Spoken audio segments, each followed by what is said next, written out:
E o Fabrício Knight, que está por aqui. Tudo bem, Fabrício? Bom dia, hein? Tudo bom, Rafael? Bom dia. Para a gente falar um pouquinho sobre a eleição no México, não é? Sim. E aí, o que você tem de detalhe para a gente? Vitória de Cláudia Sheinbaum.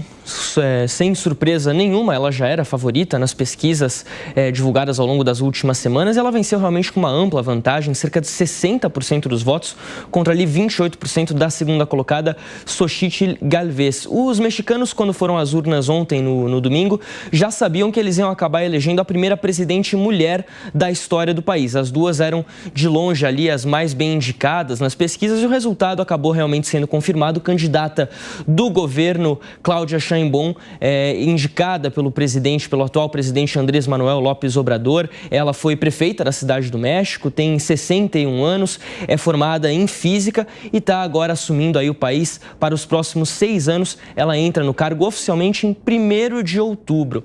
A votação teve um recorde de participantes lá no México. O México tem 100 milhões de eleitores e o comparecimento às urnas foi de pelo menos 60%, segundo as últimas atualizações ali da Comissão Eleitoral mexicana. Bom, nos próximos 6 anos, a Sheinbaum vai ter alguns grandes desafios pela frente. O México é um país emergente, a 12ª maior economia do mundo, e a gente separou os 3 principais desafios, estão listados aqui, inclusive, na nossa tela. Começando, claro, com a questão da violência, Rafael, dos cartéis. A Cláudia Sheinbaum vai precisar inverter essa história. Primeiro de tudo, então, aqui, violência. O México teve cerca de 29 mil homicídios em 2023, uma das maiores taxas do mundo.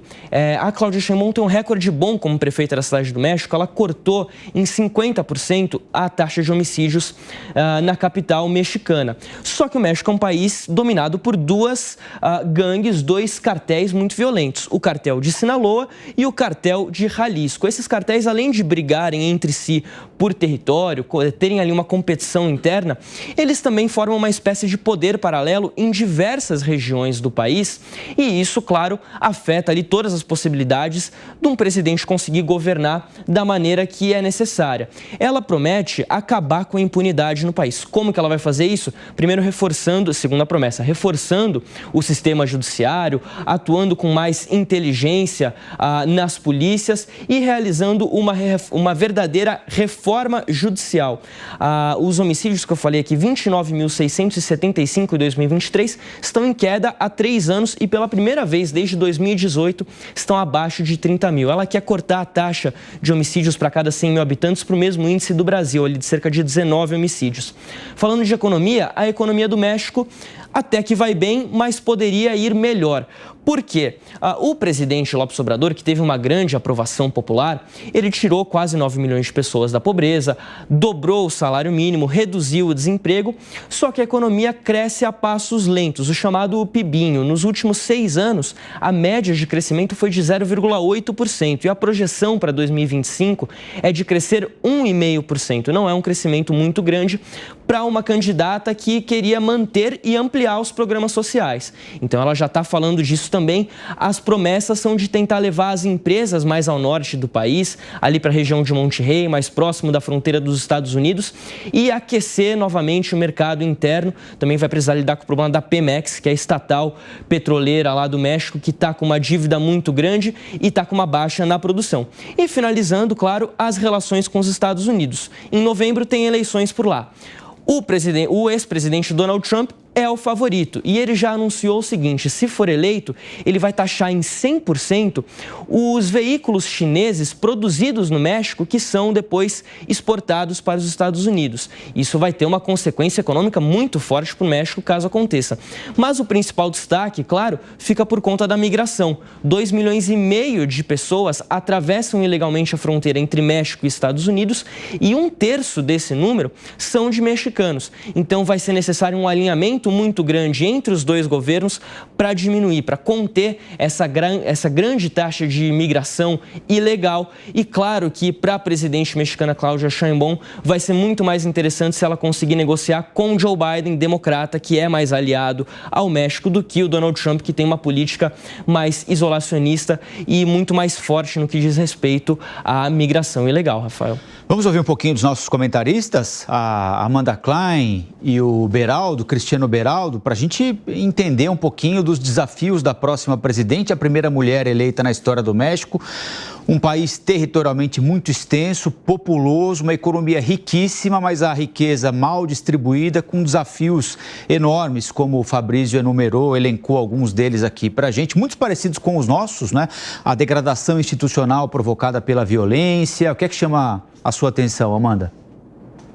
Ô Colombo, você sabe que o Naitsky terminou com essa parte sobre os Estados Unidos, e aí eu lembrei que o AMLO, não foi, Naitsky, o Andrés Manuel López Obrador, que é o atual presidente do México e padrinho político da Cláudia Sheinbaum, foi um dos últimos, junto com o ex-presidente Jair Bolsonaro, a reconhecer a vitória de Joe Biden. Apesar dele ser um líder de esquerda, ele é um líder populista também com muitas características autoritárias de esquerda. Então, talvez eu adicionasse isso na lista do Naitsky sobre preocupações e desafios que a Cláudia Sheinbaum tem pela frente, né? Ela é afiliada política do AMLO, quer dizer, só se elegeu com amplo apoio dele, inclusive no que se refere a gastos eleitorais e a todo o poder e pressão que a gente sabe que a máquina pública exerce na eleição, já que você não tem reeleição no México, você tem um mandato mais alongado de 6 anos. O AMLO é um líder muito popular, né? Saiu com grande popularidade, porque conseguiu reverter um pouco, melhorar um pouco esse crescimento econômico, são vários programas sociais, mas ele também, por outro lado, tem